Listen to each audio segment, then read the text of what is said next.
به شما یک غزل از اجای خودم میخونم.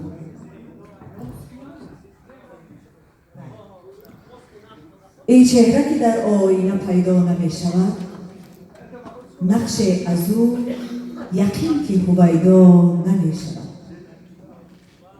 یک برگ اگرچه سبزترین است، رنگ او اندر بساط باغ تسلا نمی شود. باشد اگر هدف صدف عقل را بکار، هیچ گونه بایدش سری اما نمی شود. تصمیم اگر که قدر کند فرصت این نفس، زینهار از این دقیقه به فردا نمی شود.